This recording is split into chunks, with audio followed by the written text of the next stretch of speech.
Assalamualaikum, salam sejahtera, peace be upon you and greetings. Selamat bertemu kembali ke saluran YouTube saya, Syafiq Ashraf aka Music Mind. Terima kasih kerana sudi menonton, atau seperti biasa, terima kasih kerana memaksakan diri anda untuk menonton. Seperti biasa, yang paling penting sekali, tekanlah butang thumbs up di bawah ini. Kongsikan video ini seberapa banyak yang boleh. Dan yang paling penting, jangan lupa tekan butang subscribe di bawah ini, serta butang pemberitahuan untuk menjadi orang yang pertama diberi makluman setiap kali saya memuat naik video yang terbaru. Baiklah, kalau tengok dekat tajuk bawah tu, apa benda lah yang saya nak bebelkan hari ni kan.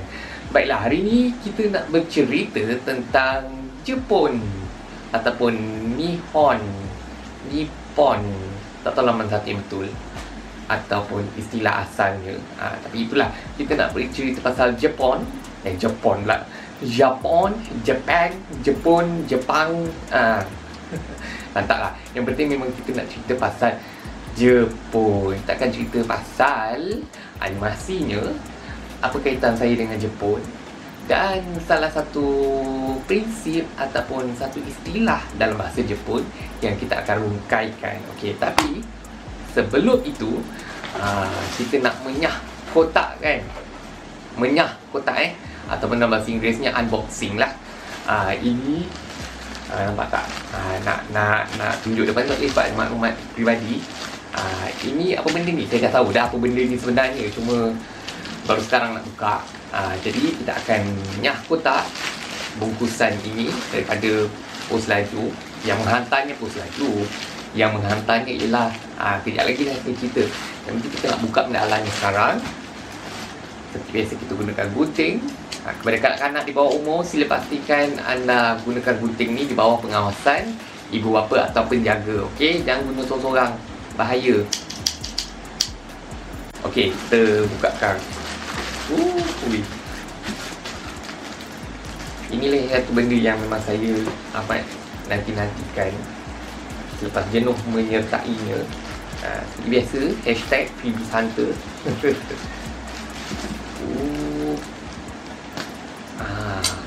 Nampak tak?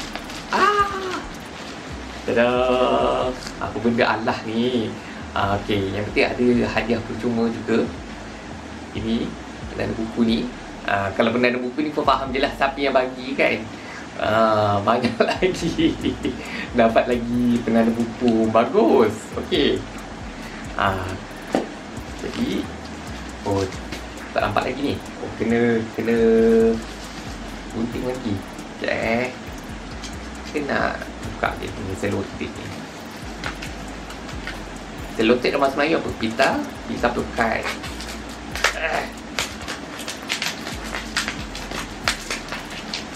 Maknanya kalau boleh tak nak gunting benda Allah yang dibalut secara khas ni. Sebab istimewa kan. Boleh tak? Yes. Okay.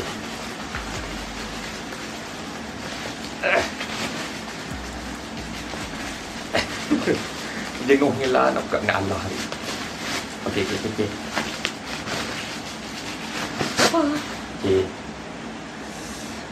Ya Allah. Nampak begitu eksklusif Ada. Nampak tak?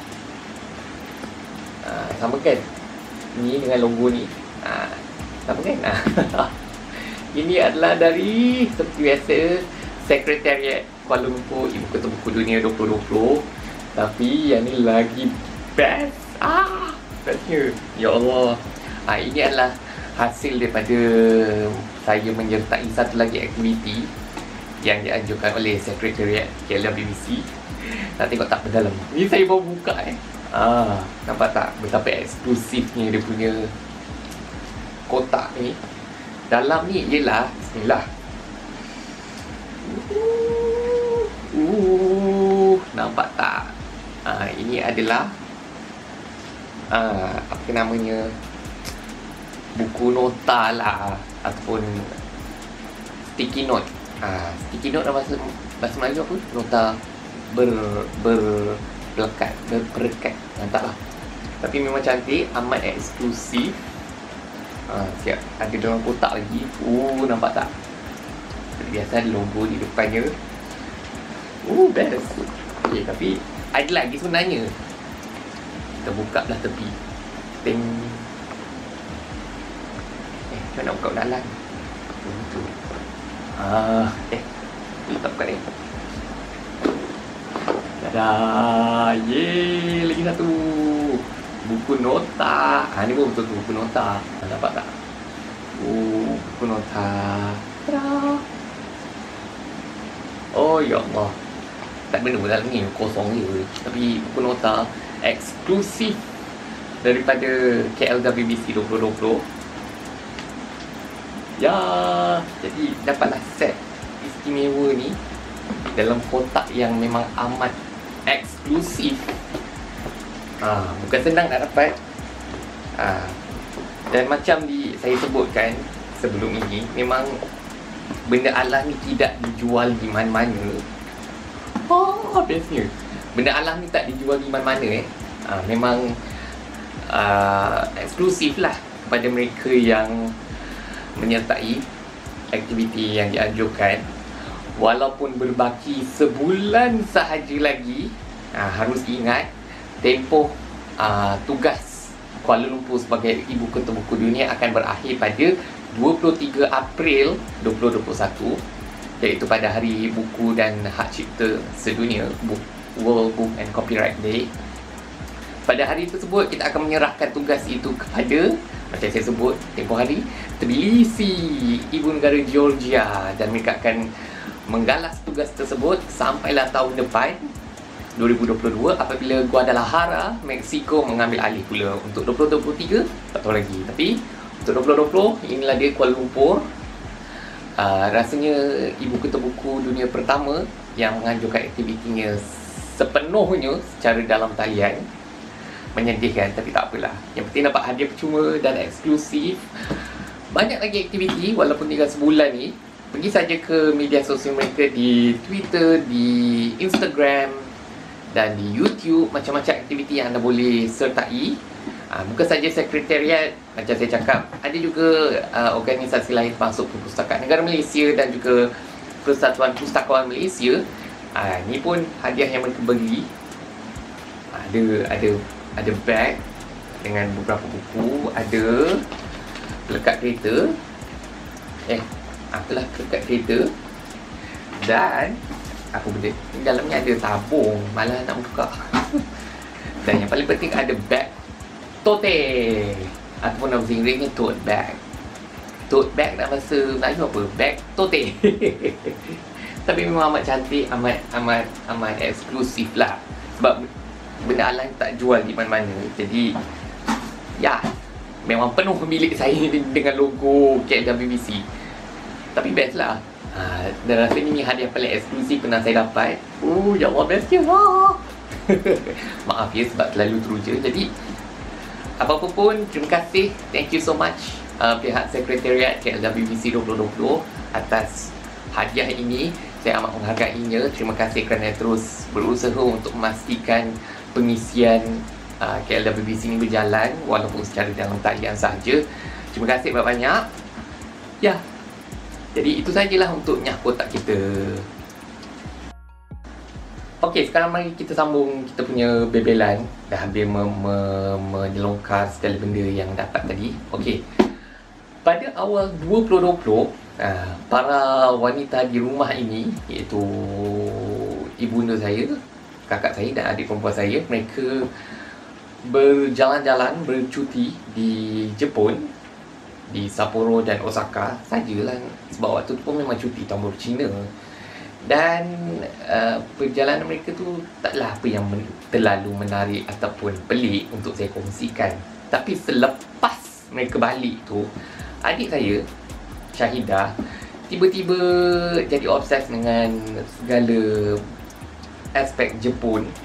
Tak tahu kenapa kan. Tibalah dia berminat dengan anime Jepun. Saya tak tahu lah apa beza anime, manga. Tak tahu. Mungkin saya boleh je Google tapi malas. Animasi Jepun lah sebenarnya cerita kan. Dan dia amat obses sekarang ni dengan Attack on Titan dan juga Demon Slayer yang baru-baru ni kalau kita tengok di Power Gum, adalah filem anime Jepun paling laris di Malaysia. Wow, okey. Tapi itu masalah dia lah, itu hal dia. Yang penting tak kacau hidup saya dah lah, okey. Tapi saya tertanya-tanya jugalah, bukan kepada dia, tapi saya berfikir sendiri, apa yang membuatkan anime Jepun ni amat diminati ramai? Kalau kita imbau balik kenangan waktu kita besar pun, kita tonton banyak animasi Jepun, Doraemon, Pokemon, Ninja Boy, dan kalau ada yang agak tidak terlalu arus perdana ataupun tak terlalu mainstream, kita ada Initial D, kita ada One Piece tu tak mainstream, tak tahulah kan. Dan juga beberapa lagi kartun lain, Shin-chan kan. Jadi apa yang membuatkan ia amat terkenal di seluruh dunia? Tak tahulah. Mungkin apa yang membuatkan kita amat berminat nak tengok kartun-kartun ataupun animasi dari Jepun ni. Kalau yang memang betul-betul arus perdana macam kita selalu tengok kat TV tu, mungkin sebab itu je akses yang kita ada kepada kartun kan. Doraemon, kalau dekat NT7 dulu kan, Doraemon, Shin-chan, mungkin itu je akses yang kita ada kepada kartun. Tapi kalau komik ataupun manga ataupun anime yang tidak berada di dalam arus perdana, macam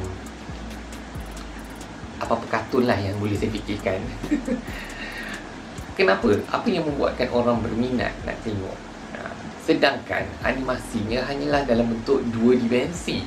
Itu fokus saya, animasi 2 dimensi. Apa yang menjadikan ia terus diminati ramai walaupun dengan banyak kemajuan dalam bidang animasi, terutama dari segi 3 dimensi yang dipelopori oleh studio Hollywood seperti Pixar dan Disney. Apa yang menjadikannya diminati ramai? Saya tak tahu, sebab saya tak mengikuti pun mana-mana animasi Jepun buat masa ini. Tak tahulah kalau masa depan dah makin banyak pengaruh kan, tiba-tiba nak tengok kan, tak tahulah. Tapi buat masa ni saya belum terpengaruh lah, belum berminat untuk mengikuti secara berkala mana-mana animasi Jepun. Tapi saya nak tahu apa yang menjadikannya diminati ramai. Adakah wataknya ataupun jalan ceritanya, saya tak tahu. Tapi ia boleh dianggap sebagai suatu perkara yang kita boleh kaji dan perhati dan cuba kupas kan. Fokus saya sebenarnya macam saya cakap tadi ialah animasi 2D. Dan apa yang menjadikan animasi Jepun terutamanya berada pada tahap yang amat terkenal, sehingga kan kalau kita tengok di tahap pengiktirafan antarabangsa, ada je yang memang diberikan perhatian. Kalau kita tengok di Anugerah Academy terutamanya, ada je filem Jepun, animasi Jepun yang 2 dimensi tercalon. Macam kita ada Mirai, ataupun The Red Turtle, ataupun When Money Was There. Itu tercalon. Itu belum lagi kita cerita pasal filem yang pernah menang Anugerah Academy bagi kategori filem animasi terbaik, iaitu Spirited Away, arahan Hayao Miyazaki. Spirited Away sampai sekarang, daripada bermulanya kategori filem animasi pada 2001 sampai baru-baru ni tahun lepas, Toy Story 4, bermula dengan Shrek 2001 sampailah Toy Story 4 tahun lepas, Spirited Away ialah satu-satunya filem animasi 2 dimensi dan juga filem animasi berbahasa asing yang pernah menang. Jadi apa yang menjadikan filem tersebut mendapat pujian dan juga pengiktirafan sebegitu? Kenapa? Itu soalan yang saya akan tinggalkan kepada anda. Sebab bila kita tengok animasi kita, animasi di Malaysia, alhamdulillah kita boleh katakan kalau di Asia Tenggara ni, animasi Malaysia berada di tahap teratas lah. Memang tak siapa boleh lawan. Kalau dekat Asia Tenggara ni, kita ada Bobo Boy, kita ada Upin dan Ipin, kita ada Ejen Ali, dan rasanya tak silap nanti ada Makam Mato, macam motor, alah lupa. Uniknya ketiga-tiga animasi utama tu adalah dalam bentuk 3 dimensi. Kita pernah ada animasi 2 dimensi dulu-dulu waktu 90-an. Usop Sontorian, kita ada Keluang Man yang katanya akan buat kemunculan semula tak lama lagi. Saya tak pasti. Kita ada Anak-anak Sidik. Apa lagi animasi 2D yang kita pernah ada? Kalau filem, kita ada Putih, kita ada Silat Legenda. Tu filem lama tu. Tapi kenapa masih lagi kita belum sampai ke tahap tercalon untuk anugerah Academy melalui animasi 3D?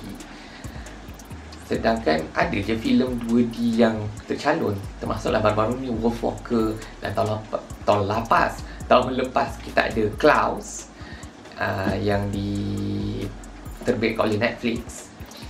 Jadi apakah kriteria yang membolehkan sesebuah filem itu tercalon untuk anugerah Academy? Sudah semestinya ia tidak seharusnya dibuat dalam bentuk 3D. Boleh je filem 2D secara buatan tangan, secara manual, tak ada masalah. Yang penting adalah penceritaan, jalan cerita yang mampu menarik perhatian dan mampu membawa kita ke dalam animasi tersebut. Jadi saya rasa sambil kita memajukan industri animasi 3D di Malaysia, tak salah kalau kita nak lihat juga kepada animasi 2D yang sedia ada dan kita buat jalan cerita yang menarik menggunakan teknik 2D. Sebab ada je filem yang dah berjaya macam saya sebutkan tadi, kan? Sebagai contoh yang boleh saya ambil dari Malaysia, ada satu filem animasi pendek yang mendapat pengiktirafan yang begitu banyak, iaitu Batik Girl. Filem tersebut ada dekat, saya tak pasti ada dekat mana, ada dekat Astro Ultra, Astro Go kalau tak silap. Boleh cari kalau ada Astro. Kalau tak ada, dekat YouTube ada kot kalau tak silap. Batik Girl. Filem tu memang amat cantik.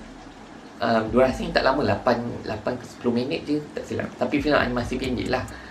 Tapi ia dapat banyak pengiktirafan di luar negara, bermacam-macam festival, bermacam-macam anugerah. Jadi bagi saya, potensi untuk animasi kita diiktiraf itu ada. Cuma rasanya kita tidaklah perlu tertumpu sangat kepada animasi 3D, kan? Memang dari segi rupanya akan jadi lebih cantik, lebih dinamik, lebih nampak nyata. Macam Soul baru-baru ni, memang filem tu nampak seperti kita memang berada dekat New York. Tetapi alangkah baiknya kalau kita juga membangkitkan semula teknik animasi 2D. Sebab macam saya cakap, apa yang penting ialah penceritaan. Apa jalan cerita yang ada, apa watak yang ada, apa pengajaran yang kita nak sampaikan. Jadi kalau animasi Jepun boleh hanya dengan teknik 2D, jarang rasanya kita tengok filem animasi Jepun yang bersifat 3 dimensi. Ada ke? Saya pun tak pasti. Macam tak pernah je. Bukan ada tu ada, tapi macam jarang untuk kita tengok filem animasi 3D dari Jepun. Kebanyakan filem mereka yang laris memang dalam 2D. Ingat tak Kimi no Na wa, Your Name? Itu pun filem 2 dimensi, tapi masih lagi mendapat perhatian. Jadi kita kena pastikan penceritaan kita, ada identiti kita. Sebab bagi saya itu je yang penting. Animasi 2D walaupun nampak macam agak klasik dan juga tidaklah terlalu ke hadapan dari segi teknologinya, tapi tak apa, asalkan ceritanya dapat menarik perhatian ramai, kan? Jadi jauhkan membela dari Jepun sampai ke animasi. Tapi itulah sebab tu saya menantikan jawapan anda di bahagian komen. Apa yang menjadikan animasi Jepun amat diminati ramai walaupun bersifat 2 dimensi sahaja? Okey, beralih ke topik yang seterusnya, iaitu apa kaitan saya dengan Jepun. Okey, sebenarnya saya hampir ini sesi meluahkan kekecewaan sedikit, walaupun dah 10 tahun berlalu saya hampir ke Jepun sebenarnya. Sebab saya ingat lagi waktu hari kedua sesi persekolahan 2011, waktu tu dah tingkatan 5 di Samura, Sekolah Menengah Sains Muar. Saya dipanggil oleh, saya tak ingat cikgu mana, tapi saya dipanggil oleh cikgu lah, dengan beberapa orang pelajar lain yang mengatakan bahawa sekolah sekolah kami dipilih untuk menyertai Genesis, iaitu Japan East Asia Exchange Network for Student and Youth. Lebih kurang macam tu, satu program anjuran kedutaan Jepun. Dan sebab sekolah kita dipilih, jadi cikgu nak pilih 2 orang, seorang lelaki, seorang perempuan, untuk menjadi wakil sekolah lah ke program tersebut. Jadi lepas cikgu macam menemuduga secara ringkas kami yang terpilih ni, akhirnya saya dapat dengan seorang lagi pelajar perempuan. Dan saya ingat lagi waktu tu macam agak tergesa-gesa jugalah kan, sampai macam terpaksa panggil ibu bapa kat rumah nak tantangan orang pelepasan. Walaupun kalau ikutkan minta tantang ketua warden pun dah cukup, sebab ketua warden mewakili ibu bapa di asrama. Jadi memang waktu tu dah tu je sangat, dah nampak borang tu dah isi. Memang bestnya dah pergi Jepun kan. Tapi sudah yang tak jadi, sebab rupa-rupanya program itu dihaskan kepada pelajar projek khas. Saya pun tak tahu apa maknanya tu. Tapi ya ya, saya hampir pernah ke Jepun suatu ketika dahulu, 10 tahun lepas kan. Tapi nak buat macam mana, tak ada rezeki kan. Rezeki saya untuk menjejakkan kaki ke negara matahari terbit tersebut belum sampai lagi, sampai sekarang. Tapi tak apalah, insyaAllah ada rezeki kan. Lebih-lebih lagi baru saja diumumkan bahawa penonton ataupun pengunjung dari luar tidak dibenarkan untuk menyaksikan Sukan Olimpik ke-32 Tokyo 2020 yang dah pun ditunda selama setahun ke tahun ini.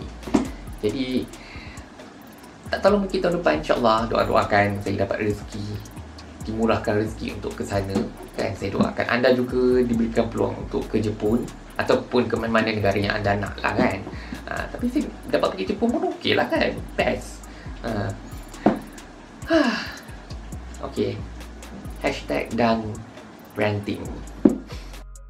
Baiklah, okay, topik terakhir yang saya nak cakap pasal Jepun adalah satu istilah yang saya dimaklumkan.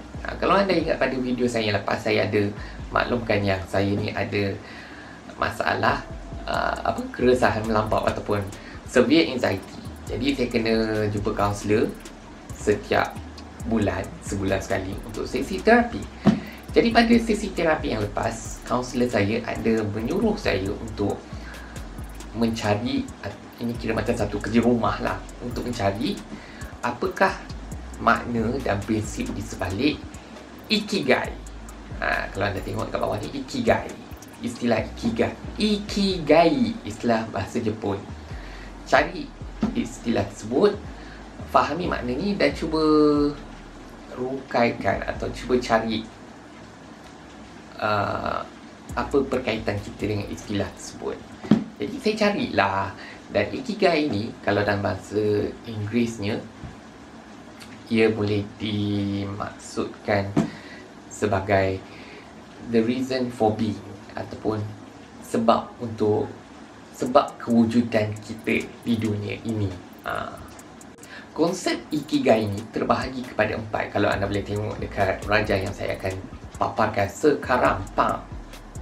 Okey, Ikigai terbahagi kepada 4, iaitu apa yang kita suka, what you love, apa yang kita boleh dibayar, what can you be paid for, apa yang kita boleh buat ataupun apa yang kita berkemahiran, dan juga apa yang dunia ini perlukan. Jadi kalau anda tengok gambar rajah tu, ia terbahagi kepada 4 bulatan yang bersambung antara satu sama lain. Dan tugasan saya dekat untuk sesi terapi itulah, sesi kaunseling tu, cuba isikan bulatan tersebut dengan apa yang saya boleh buat, apa yang saya suka, apa yang saya boleh dibayar, dan apa yang saya rasa dunia ini perlukan. Jadi saya rasa konsep ni amat menarik untuk kita semua aplikasikan dalam kehidupan masing-masing. Sebab ada masa ia boleh menjadi perkara yang berlainan antara apa yang kita suka dan apa yang kita dibayar sekarang. Kalau macam sekarang saya dibayar untuk buat artikel ataupun terjemahkan sari kata di YouTube. Apa yang saya suka, penulisan kreatif dan juga benda-benda lain, kan? Walaupun apa yang dunia perlukan tu saya masih lagi tak faham apa maknanya, apa yang dunia ini perlukan, what the world needs. Bagi saya benda tu macam terlalu luas untuk saya kecilkan kepada beberapa jawapan ringkas. Jadi itu nanti saya tanyalah dengan kaunselor, kan, apa yang boleh saya isi dalam tu. Tapi konsep Ikigai ni bagi saya agak menarik lah, terutama bagi mereka yang masih lagi mencari-cari hala tuju, terutamanya lepas SPM ataupun orang macam saya ni, kan, yang memang tak ada hala tuju, kan. Jadi konsep itu agak menarik untuk anda terokai, kan. Ikigai, apa yang mendefinisikan setiap bulatan tersebut, dan cuba cari perkaitannya, dan insyaAllah anda boleh jumpa jawapan kepada matlamat hidup anda, kan. Sebab bagi saya, bila saya dapat tahu pasal Ikigai, saya jumpa pasal Ikigai, bagi saya konsep ni agak menarik lah, dan saya rasa tak ramai yang tahu konsep ini. Jadi sekarang saya dah cerita kepada anda, cari dekat Google Ikigai dan kita kongsikanlah apa yang boleh kita rungkaikan daripada istilah tersebut. Okey, cari je Ikigai, I-K-I-G-A-I. Itu dalam bahasa menggunakan tulisan Rumi lah. Kalau guna istilah Jepun tu tak tahulah saya nak menulisnya, kan. Cari je Ikigai, macam-macam artikel ada, macam-macam gambar rajah yang anda boleh gunakan sebagai rujukan. Saya rasa Ikigai ni kita boleh sebar luaskan kepada pelajar sekolah menengah, terutamanya kepada mereka yang dah nak ambil SPM ataupun pelajar college yang dah nak ambil belajar. Kita beri mereka istilah ini untuk mereka teroka, supaya mereka tahu okey, apa yang sesuai untuk mereka, kan, supaya ianya realistik tapi dalam masa yang sama bersifat idea, kan. Kita kena realistik, okey, kerja apa yang ada sekarang yang boleh mendatangkan pendapatan untuk saya, tapi dalam masa yang sama apa yang saya suka buat, apa kemahiran yang saya ada, macam mana nak rangkumkan semua itu dalam satu pekerjaan, kan. Saya rasa konsep Ikigai ni amat menarik untuk kita war-warkan kepada halayak, sebab ya konsep tu menarik lah senang cerita untuk kita tengok. Okey lah, kalau tak dapat jumpa, okey, saya tunjukkan sekali.